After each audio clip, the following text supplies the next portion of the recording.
बोरामणी येथील घटना ताजी असताना शहरातून एक धक्कादायक घटना समोर आली आहे।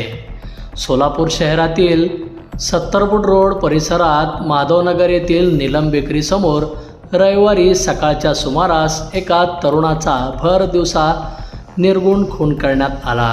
या घटनेमुळे परिसरात एकच खळबळ उडाली आहे। मिळालेल्या माहितीनुसार सुरेश कृष्णा श्रीराम वय वर्ष 35 राहणार MIDC रफिकनगर सोलापूर या तरुणावर 3 ते 4 जणांच्या टोळक्याने अचानक हल्ला केला। हल्लेखोरांनी धारदार शस्त्राचा वापर करत त्याच्यावर सपासप वार केले, तसेच डोक्यात दगड घालून त्याची हत्या केली। हा प्रकार भर रस्त्यावर घडल्याने नागरिकांमध्ये भीतीचे वातावरण निर्माण झाले आहे। घटनेची माहिती मिळताच पोलीस पथक घटनास्थळी दाखल झाले। पोलिसांनी पंचनामा करून मृतदेह पुढील तपासणीसाठी सिव्हिल हॉस्पिटल या ठिकाणी पाठवण्यात आला। या प्रकरणात आरोपी कोण आहेत आणि खून नेमका कोणत्या कारणातून करण्यात आला याचा तपास पोलीस करत आहेत। दरम्यान ही घटना घडल्यानंतर परिसरात बघ्यांची मोठी गर्दी जमली होती। पोलिसांनी परिस्थिती नियंत्रणात आणत परिसरात बंदोबस्त वाढवला आहे। या घटनेमुळे सोलापूर शहरात भीतीचे वातावरण निर्माण झाले असून नागरिकांकडून आरोपींना लवकरात लवकर अटक करण्याची मागणी होत आहे। दरम्यान नातेवाईकांनी सिव्हिल हॉस्पिटलमध्ये मोठी गर्दी केली आहे। माझं नाव शालिनी सुरेश श्रीराम आहे। माझा नवराचा सुरेश कृष्णा श्रीराम आहे। 5 वर्ष पहिला घटना झालती, आप मर्डर केलते माझा नवराचा। तेच केस वापस घ्या म्हणून त्याने अजून एकट्याला बघून जिमला येऊन जाताना मारले। त्याने कोण मारलंय?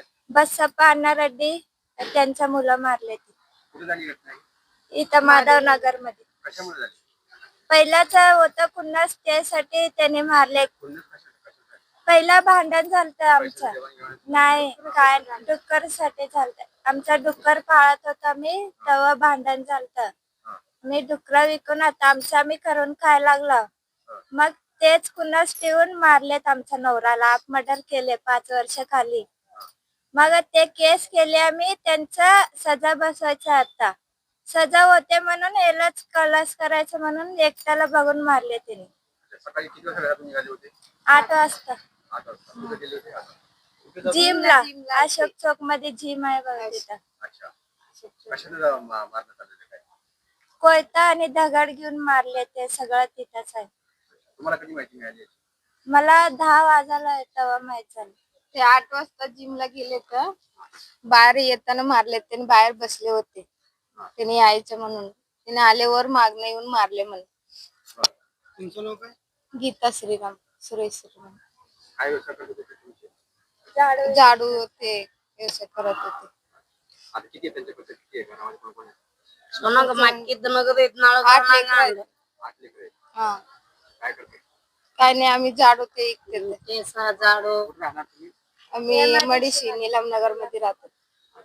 काय मागणी काय आहे तुमच्या? त्याला सजवा बसवायचं तेवढंच। आमचं लेकरा ते अनाथ झाले सर, कोण नाही आमचं। आम्हाला 8 लेकरं सगळं सगळं येत झाले, लय भयंकर मारले। त्याला सजवा बसवायचं सर। घातले काय पण चेहरा दिसला तसं केले सर। त्यांना सजा बसवा सर। आम्ही सगळ्या MIDC चौकीला चौकी जेल रोड नाही तिकडे अजून एक आहे, तिथं आम्ही कंप्लेंट दिले, अर्ज दिले, सगळं दिले। असं धमकी दिल्यावर कमिशनर साहेबला पण आम्ही अर्ज टाकले होते। असं मारायला आले नाही, धमकी द्यायला लागले म्हणून कमिशनर साहेबला पण अर्ज टाकले होते मी। कधी दिला होता? 1 तारीख 25 तारीख 1 महिना झाले सर। त्यांच्यावर कारवाई वगैरे काय झाली नाही? काय झाले काय नाही नाही झालं त्याच्यावर। जरा म्हणले त्यांनी धरले नाही, पण त्यांना अजून सलगर वस्तीमध्ये पण त्याने भांडण केले। ते आमच्या नवऱ्यावर विनाकारण नाव टाकले। त्याचं पण काय नाही, त्यांनी गेले नाही, काय नाही, सगळं सबूत आहे आमच्याकडं। त्याने आमच्या घरात आहे नवरा, सगळं सबूत आहे, तरी पण त्याचं नाव घातलंय आमच्या नवऱ्याचं त्याने। मारले म्हणून काय काय नाही सर, सांगितलं रोज नाही. जाते तसंच केले, रोज जाते जिमला रोज जाते. मग सलगर वस्ती पोलीस स्टेशनला पण आम्ही अर्ज दिलो, त्याने पण काय धरले नाही त्याने.